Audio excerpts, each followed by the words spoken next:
ትውልዶች መካከል እየተላለፈና እየተቀባበለ እዚህ ዘመን ላይ የደረሰው የእስራኤልና የፍልስጤም ጦረኛ አንጃዎች ከዚያም ባለፈ የአረቦችና የአይሁዳዊቱ ሀገር እስራኤል ብርቱ ፍጥጫ ዛሬ እንደ እንጉዳይ በአንድ ጊዜ አንድ ቦታ የፈላ አይደለም። ነገሩ ስር የሰደደ ለሸምጋይ ገላጋይ ለዘመናዊ ዳኛ ቢሉ ለፍርድ የቸገረ ጉዳይ ነው። በባለፈው ቅዳሜ በአውሮፓውያኑ መስከረም 7 በኢትዮጵያ አቆጣጠር መስከረም 26 2016 መሆኑ ነው። ታዲያ የዚያች ቅዳሜ ቀን ማለዳው ለአይሁዳዊቷ ሀገር እስራኤል ምድርና ለህዝቦ ከዛሬ 50 ዓመታት ወዲህ ክፉና ፍጹም ዘግናኝ አቻም የሌለው መጥፎ ቀን ሆኖባቸዋል። ታሪክም ቢሆን በገጹ አስፍሮታል። ለዘመናት ከዘለቀው የአንዱ አጥቂነትና የሌላው ተጠቂነት የበላይነትና የበታችነት ያስረገዘው ቂም በቀል ወልዶ ሐማስ ከ3500 በላይ ሮኬቶችን አስወንጭፎ ከ700 በላይ እስራኤላውያንን ሕይወት ሲቀጥፍ፣ እስራኤል በበኩሏ በወሰደችው የአጻፋ በቀል ምላሽ ከ400 በላይ ፍልስጤማውያንን መግደሏ የሁለት ወገኖች ጦርነት ዛሬም የእሳቱ ላንቃ ሰማይ የላሰ መቀጠሉ ሲነገር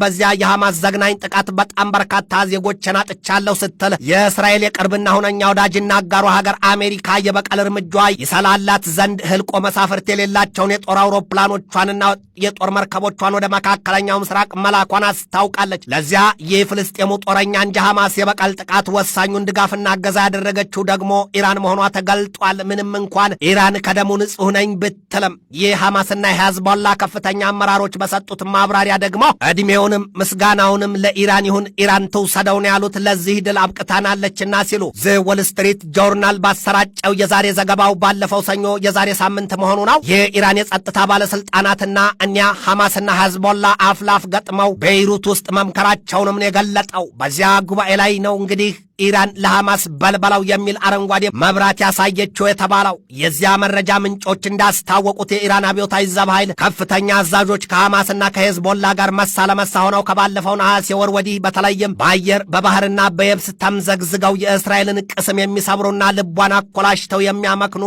መሳሪያዎችን ሲያዘጋጁ እንደነበር ነው ዛሬ የተገለጠው።